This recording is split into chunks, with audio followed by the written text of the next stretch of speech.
Welcome to the first lecture in this 10-part series on my book, Dark Patterns, Deceptive Design in the Law. We begin with Harry Brignull's Foreword because it provides the conceptual threshold for the whole book.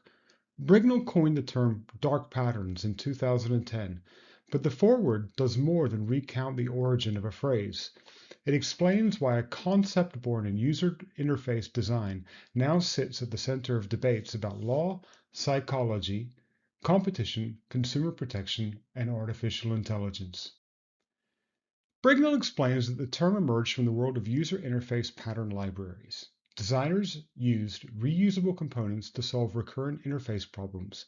His contribution lay in naming the malicious inversion of that practice, common interface solutions that tricked, coerced, or manipulated users. The phrase worked because designers recognized the practice and lawyers could translate it into regulatory language. The problem is that law inherited the early interface framing. Legislation and enforcement have often focused on misleading buttons, obstructive cancellation flows, and imbalanced choices. Those problems remain important, but the foreword warns that the world has moved on. The foreword's second movement concerns software's changed role.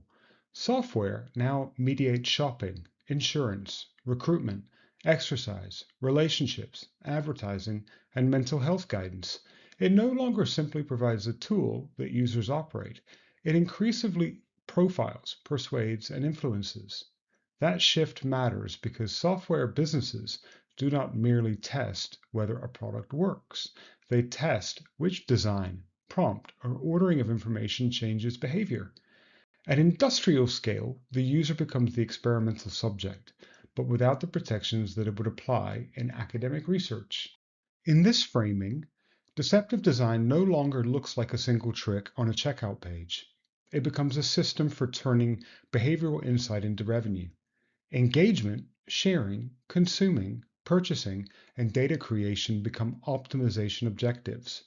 Platforms refine interactions through A/B testing and behavioral analytics. The issue is not only that a user may make a poor choice, the deeper concern is that the environment itself becomes engineered to make some choices more likely than others while maintaining the appearance of user autonomy. Brignull invokes the paperclip maximiser to explain what happens when systems optimize a single goal without regard to human consequences. The analogy is not science fiction ornament. It captures the risk of commercial systems designed around narrow metrics, engagement, conversion, retention, time on platform, or data extraction. When those metrics dominate, harmful consequences can become externalities. The system does not need to hate the user. It only needs to pursue the objective too efficiently and with too little constraint. The foreword also uses pace layering to explain why law struggles. Technology and commerce move quickly. No surprise there. Governance and law move slowly. Also no surprise there. Stable law has virtues because we do not want legal obligations to change every morning.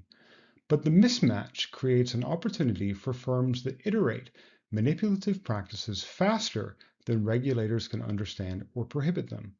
If a design changes every week, then enforcement that depends on screenshots, complaints, and retrospective legal analysis will always arrive late. AI intensifies this problem. Brignull presents AI as an accelerant because it can learn, adapt, and pursue strategic objectives with scale and consistency.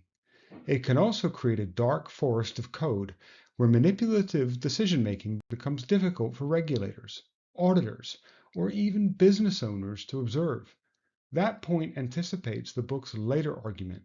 AI-powered deceptive design does not merely automate old tricks.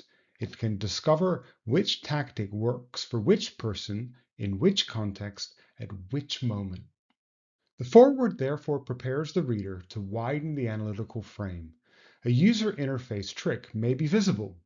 A system of influence may not be. A misleading button might be fixed by changing a label. A maximizing architecture may require scrutiny of incentives, data flows, experimental systems, and model outputs.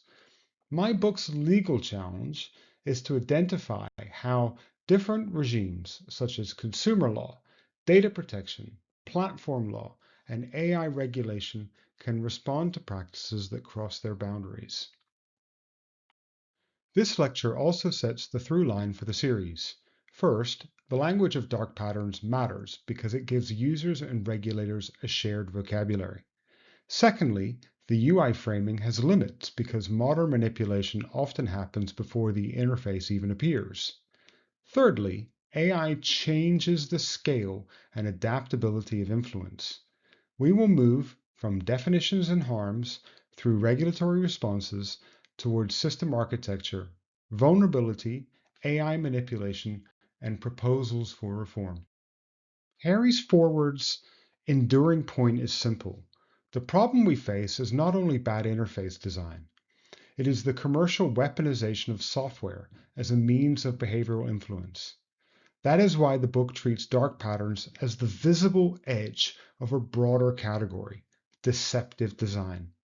The next lecture turns to Chapter 1, where the abstract danger becomes concrete through 3 scenarios of data-driven exploitation.